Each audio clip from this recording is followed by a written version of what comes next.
Hello. Can you hear us okay? How is everybody? Can you hear us? I hear you fine. Absolutely. We were having some discussions. Some good discussion. Spirited discussions, yes. It's always comedy hour with this duo here. You're right about that, Eric. You're 100% We're very right about lonely that. people. There's Hey, my friend listen. Jorge down there. Hello, Jorge. You're kind of on the bottom of my screen, buddy. Not that you're at the bottom of the world or anything. No, you gotta look down. Hey, stranger. Hey, Jorge. Trying to Hey. figure, Trying to figure out how to put my name on I here. know people sometimes log in late to these things, but whenever you want to do it, we'll do it. And Johnny will take us through this. John, I'm going to start by just taking about 1 minute, John, and let's see, I'm going to share my screen here. And then, John, I might need to get you to walk me through what I do to make sure you can share the screen too. So All you We have wanna to make do is sure we- stop sharing yours and I can share mine. So go ahead. can you? Okay, good. Well, this, I'll be really quick here. This is a case that Sandy Botticelli and I did. I don't know if it was last month or month before, but it was, I call it Fear Factor because these people owned a factoring firm. And that's a very high cash flow business, by the way. So as you're thinking through people that you're going to prospect, that's not a bad group to prospect. A lot of cash flow associated with these firms. But they didn't have a lot of assets on our platform. Sandy knew them from the Notre Dame Alumni Club in Houston, which Sandy, I believe, is the president of. And one of their two kids works in the business. The other child lives in Chicago, has 3 children of their own. The child that works here has no kids. The wife was very concerned about long-term care costs because of her mother being on extended care claim. And in addition, we're working with them right now on some estate planning and some business transition planning as well. So a lot more is coming out of this that we're still in the middle of. And what we did here as a solution is we met with the clients, we discussed their priorities. What I wanted to highlight is that we reviewed the Envision plan. And even though they didn't have money in a significant manner on our platform, actually they have a lot of money in our platform, it's just not invested, they keep it in cash. And but Sandy still insisted on doing an Envision plan. And it was the Envision plan that really led us to helping them understand what we could do to be of assistance. And many of you know that I have a difficult time working with your clients, and so does Stephen, if we don't have an Envision plan. And so I wanted to have Bruce and John on the call today to talk about just Envision planning and some of the things. I was on a national call that Bruce set up 2 weeks ago, Bruce. Yep. And John was just going through some things and I thought I knew Envision pretty well. He was going through some things that I really didn't know. So I wanted them to spend about 10, 15 minutes with you all today and go over. This case only generated about a little less than $12,000 in revenue and in gross production. But it was a great opportunity to get closer to the family. There's going to be a lot more business that comes out of it. And really, the Envision planning process was the foundational reason we have done some business and we'll do a whole lot more. So, John, I'm going to stop sharing if that's what you're telling me to do. And it is going to be the Bruce and John show from here on out.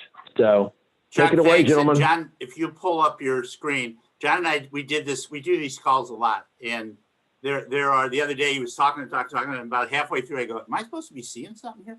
So anyway, John, if you pull up your screen. Yeah, Chuck, it says you've got to allow me to share my screen. So I don't know if you need to promote me to a host or do something. There's something in the settings. Otherwise, I can't. Try that now. How's that? There we go. And Okay. I think everybody now knows John that. Knowles. John he travels the country and the world, and he talks about the Envision Process Plus. But real quick, when you think about this, he's going to show you some ideas and concepts that you are often overlooked. And it's really, if you think about this, there are 3 things that you're going to get out of this. One is what I like to call affluent family planning. He's going to show you what the survivor needs. The other is what we like to call an insurance appraisal. versus an insurance review, because that's really what you're doing. Insurance is an asset. So you're doing an appraisal of that asset. And then the third is exactly what Chuck said, and we'll get to that, building in extended care planning.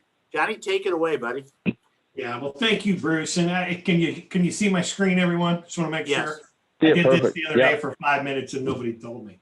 So essentially, really what we want to run you through real quickly, like Bruce and Chuck said, there's some things in Envision that you might have overlooked over the last few years that can really kind of in a couple ways boost the Envision plan in ways that maybe you hadn't thought of before. The first one really just deals with making sure that you've got assets captured in the plan itself. And when you think about life insurance is an asset, but a lot of times it's overlooked when we go to planning because it's not assets available for withdrawal. It's not really a way to make income. Obviously, there are ways to do it, and Bruce and Chuck can tell you all about that. But from an Envision standpoint, it's really there from a death benefit standpoint. What we've seen over the last year, obviously, is a lot of volatility in the markets, and we've seen Envision dots jump up and down without really a big change due to what their habits have been.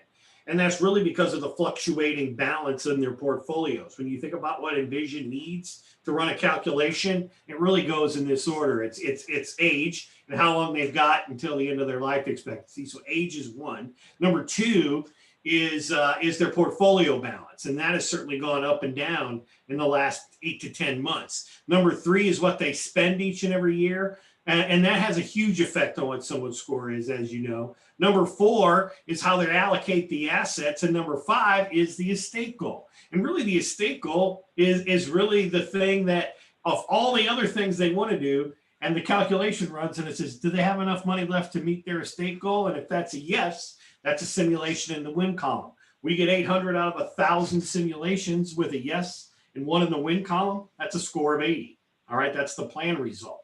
And when we see what life insurance can just do, because life insurance goes directly to that estate goal, it is something that's often overlooked when we plug these things into Envision plans and what effect it can actually have on the score. The thing I talk about all the time is just making sure you're having the conversation. Bruce, I'm stealing this language right from you, and you stole it from somebody else. I steal it from advisors. It's an idea. What do you say? What do you want people to say to their clients this time of year when they're calling them up? I was updating your Envision plan. I was reviewing your Envision plan. I noticed under your assets, we don't have any of your insurance. Please send me your most recent annual statement. I'll add it to Envision.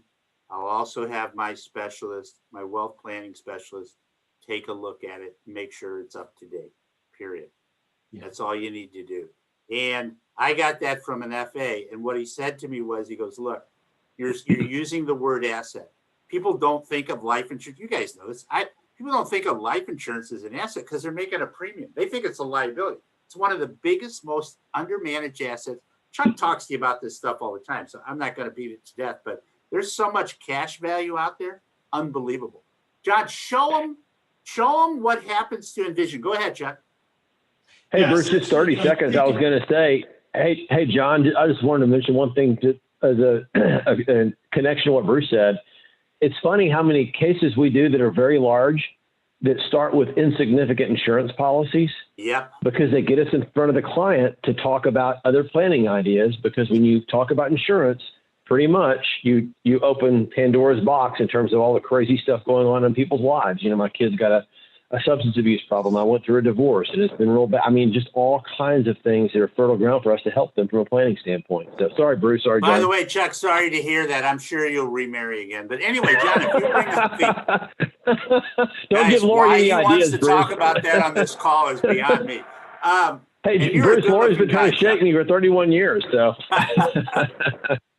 so I mean, you might be thinking, who do I talk to first? Go to my homepage. There's an opportunity out there right now, excuse me, entitled Envision plans that have dropped below the target zone. Doesn't mean it's always the people to talk to, but it's the low-hanging fruit that you might want to just talk to them about their Envision plan. And this is a question you can add on to that group. And not to beat this to death, because you guys know, because you do it every day, but go back, whatever, the first part of the year when the market tanked. I got to tell you, I'm a consumer. I'm a person. I was extremely concerned. Okay. And what happened to my Envision dot? It went down. Luckily the market's come back, but we all know it's going to change. John, walk us through just adding insurance, not selling anything, Yeah. just reaching out. Show us how that can impact. Yeah, so here you go, typical Envision plan. You know, we're looking at Donald, Julia, age 60. They want to spend 135 a year. They want to leave 750, and and they're going to retire at age 66. Score right now is 80. Okay, if you think about what would happen if we were to add some life insurance to this plan, you can find advanced modeling, run some scenarios, and that's what I did here. You're all familiar with doing this. Here's that plan again, score of 80. 80, spend 135, leave 750, no insurance in there. But let's say you're having that conversation and it comes up and it's like, oh yeah, I do have a $500,000 life insurance policy that I've had with Northwestern Mutual for the last how many years. I never add that in. Why? Because you didn't sell it to them. And that's the thing, is just asking the question is going to bring attention to these assets. And here's what it does to the plan. You had a $500,000 death benefit to an Envision plan with a $750,000 estate goal. That score goes from an 80 to a 93. Okay, and that's just something to think about there, that they can actually increase their chances of making everything happen that they want to. But most people are still thinking, well, that's more of a chance my kids get paid. That's great, but they can actually spend more money. I mean, you think about it this way, we can increase spending from 135 to 150, and their score still goes up. And in this scenario here, sometimes you're looking at, well, these folks do have an estate goal. A lot of advisors don't put an estate goal in, and that's personal preference, but I always like to have something in there as a buffer. And if you like to do that too, and they do have a defined estate thing or estate goal that they want to leave to that next generation, if they're healthy enough, you just might look at buying life insurance, because it's a hell of a leverage point, because you're not holding those dollars back in the portfolio to leave. You can actually buy a life insurance policy like we did in this case, $500,000 added via a life insurance that we're actually paying for, $6,000 additional premium on top of their 135 spend. Look what it did to the score, 91. Hey, So it's these hey, types John, of can I make a comment? that you can really utilize to just have those conversations about what ifs. Chuck, did you have something? Hey, John. Yeah, I just wanted to mention real quickly, interesting kind of the way this works along the age timeline. People that oftentimes just get into retirement, if Eric Johnson says, hey, Mr. and Mrs. Smith, do you care about an estate goal? They love their kids, but they're worried and paranoid about running out of money during retirement. So early on in their retirement, they might not have much of an estate goal. And I hear this from FAs all the time. Oh, they don't care. They don't want to leave anything behind. Then I meet with the clients and I find out they do care. Typically, when people get into their 70s and they've lived through a few bear markets, they realize Eric told the truth. They're not running out of money. This is actually going to work out the way I thought. And there'll probably be some left over. That's when they start developing those estate goals. So I wouldn't disregard this as people hit their 70s. That's when I would really start asking the question, John, you just brought up, which is, Mr. and Mrs. Client, do you have an estate goal? Is this something we should put in because we can model for it? So just wanted to mention that. Word leverage. And that's what you're doing. You're leveraging the plan with a product that you can put in, pennies on the dollar to actually get the same results. I know we're at the bottom of the hour. This is your 15-minute call, but I don't want to not say anything, and I want to be respectful of everyone's time. What else can we cover? Is anything else to cover, guys? Well, John, would you hit the survivor needs real quick? Sure. And then also the long-term care, because those are two very important things. Yeah, and the survivor needs is something that's just underutilized. I'd say we probably, of all the tools in Envision, all the different advanced modeling tools that we've got, the survivor needs is certainly the one that gets used the least. All right. And it is something that I would challenge you, even right now, if you're on dual screens, you're watching us on one, you've got SmartStation open in another, try this, okay? Go into SmartStation, find the last Envision plan you opened. You know how to do it. Go into planning and Envision, and you open that plan up. Once that plan opens it up, you're probably sitting on step 4. Well, click on advanced modeling and then click on survivor needs. I see some eyeballs going that way. Not Steve, John. John, Steve's in his car. He's just listening to the music. Yeah, I mean, so seriously, and most of the time it's blank. And that's a kind of a key indicator that you didn't probably put it in the plan, or it's not captured the way it might be. It's an important thing to get in here. You'll see a button that says add edit policy. I've got to get this out of the presentation. You have to do that in client dashboard now. So I'm sorry. I know that was a big thing that a lot of folks didn't like to do, but it is the way it is. But yeah, if you add the life insurance in, what the survivor needs actually does is actually kind of quote out what happens if someone dies from an income replacement. You'll see final expenses in this equation, and it can actually kind of illustrate whether or not more insurance is needed. Now, it doesn't mean the scenario I told you before, it doesn't show off the leverage that it does toward the estate goal, but it certainly does show off insurance in a light of why it might be needed for some of these other things. Guys, anything to say? Eric, have you ever used this? Steve, how Yeah, I about use you? it all the time. I use it all the Okay. time. All right, good. Good. All right, long-term care, certainly something. I'm going to go ahead and, I know we're tight on time. I'm going to go ahead and skip a couple of slides here. We've got the long-term care module, and one of the things that we talk about a lot is using the Nationwide tool, the Nationwide Healthcare Assessment. This is something that you can utilize to actually get what somebody's healthcare costs in retirement might be. It's kind of a two-pronged process. I like to use it a lot for those folks that are going to retire early because they have no idea what their healthcare costs could be, kind of pre-Medicare. And this is a good estimate based on their health history and where they live. And it'll actually break down what those costs could be, kind of pre-65, post-65. The other thing, and then you can actually add those into Envision as another goal to kind of track the healthcare. But the other thing that it does is it'll actually predict based on what their health situation might have been when a long-term care event could happen, just statistically through the demographics of the situations that they've got. And you'll see here, it kind of predicts what the cost is today, what the annual cost is today, and also what it would be at time of claim. And these are things that you can model in Envision plans as well. Still in that advanced modeling, the third tab in advanced modeling is the long-term care tab there. And you can actually run a what if. What if they've got a long-term care event and what happens? And you can actually take that information, plug it into the system here that you got from the healthcare assessment and kind of see like, hey, here's your plan today, score of 76. Here's your plan if you bought the coverage and it costs you a little more, obviously some more spending, slight drop in the dot. Here's your plan if you had a long-term care event at $91K a year, just for those 4 years, 77 to 81. Drop of 76 to a 65.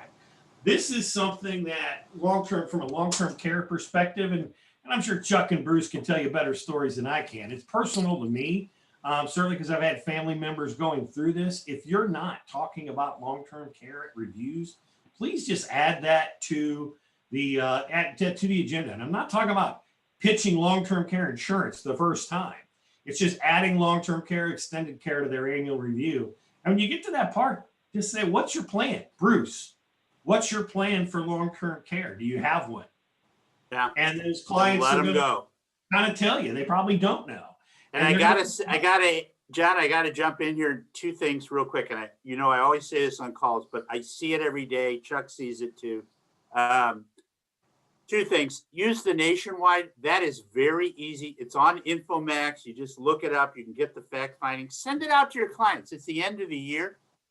There's a lot of focus in that on healthcare and retirement.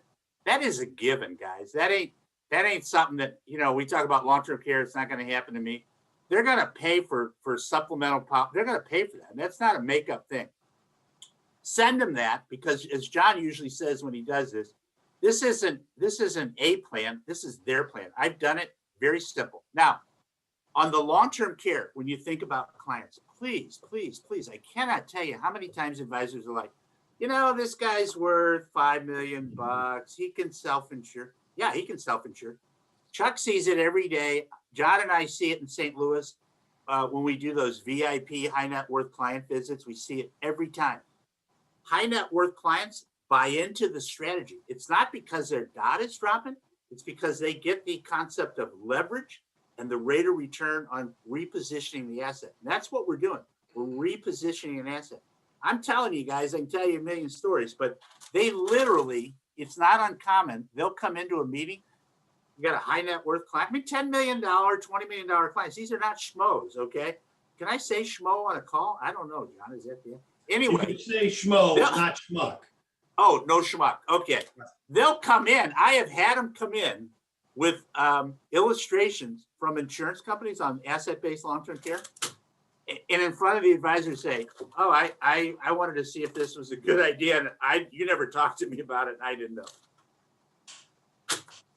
You know, the thing I like about this a lot, Bruce, you mentioned those folks that think they can self-insure, or even the advisor, as an advisor, you think they can self-insure.